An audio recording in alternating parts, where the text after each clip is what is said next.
Hey guys, it's David. This is a little bit shaky because we're in the car. Anyway, I wanted to talk about. God damn it. Got to the radio off. I'm going to talk about the Squeezer. Is it any good? Well, to be honest, I haven't really played it at all. I've been busy with other things.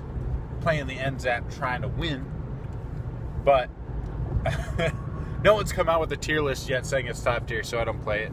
That's essentially that's how I operate. I just hoard the tiers. Once the good players tell me what's good, I just do that. It's a effective strategy in my opinion. But I'm just messing with you. But seriously though, I do think tiers are important. But anyway, is the Squeezer good? Is it a good weapon? From what I've seen, like I said, I haven't played it myself, but just looking at what some good players are actually doing with it, because they'll show you what, sort of the height, what the weapon could do if you had skill. So, and I like it.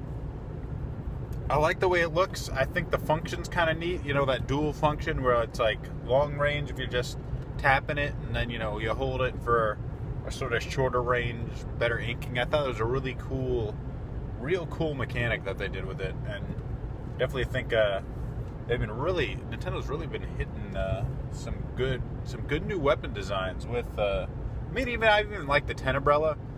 The Spirit Bell was really cool. I even like it. I just don't think it's not super good right now, but I think it could potentially be good. Now, anyway, back to the Squeezer. The fact that it has no RNG, I think is really its biggest selling point. Because, you can jump around, you can, basically hit your targets, 100%. You're not really stuck. Unlike, like the H3, which I heard people comparing it to, which I think is fair enough, but it doesn't have the 3-shot burst, so you're not stationary as long, and, it's a little easier to adjust your shots, especially if, somebody's moving really fast. You can't always necessarily hit, a moving target with every single H3 shot, unless, you have, the aim of a gods or something. So, I think it's a really cool long-range weapon. The 3-shot kill, the lack of RNG, it all adds up to making a decent weapon. I think the kit is probably its biggest falling point. The Splash Wall is whatever. It's interesting to see it used again, at least.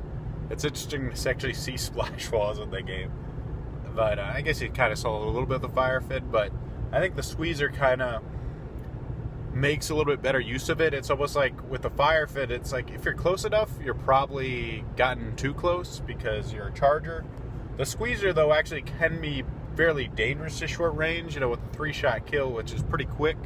It's not, not something that you could just rush down willy-nilly and expect to win.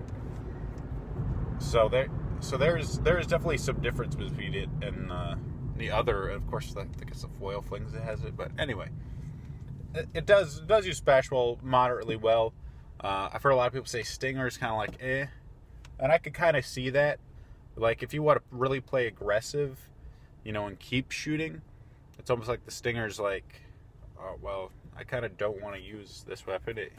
I kind of just want to keep on fighting, get an ink tank refill, and then, get right back to it. But, apparently the other one's supposed to have bubbles, which I think it'll be really good. I think that'd be a really good weapon, that variant, unless they nerf bubbles, which they probably will at some point, because I think they're absolutely insane, at least in terms of stats. So, what they do is just absolutely nuts. I think they stay on the field way too long. They get, such a huge bonus from special power. They are legitimately really good. I think the main failing has been, just the weapons they're on. The Forge is still pretty good, and that's going to be that's sort of the main bubble weapon right now. But if it ever got on a shorter range weapon, or a weapon that's pretty good close up, I think it'd be nuts. Where you could just sort of weave in and out of your bubbles and take people out, but they probably don't do that on purpose. You know, that's probably conscious design. Like, this thing would be way too strong on a short range weapon, so we're not going to do that. All right, so I guess let me conclude it, since I've gotten off topic.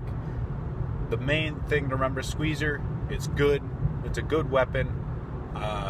Doesn't seem like it's gonna be like super top tier in my opinion, or like, you know, like the, you know, S+ tier, but it does seem like it's gonna get usable. Expect to see it in some tournaments. It may fall off, you know, once it actually, you know, gets some heavy use, or it may. I think it's sort of like in that area where it's usable, but not like so meta dominating, you know, like dominating it, or, you know, meta changing. But again, we'll see. We'll see. All right, guys, that's it for the video. Hope you guys enjoy your Christmas, since it is Christmas Eve, and have a great day.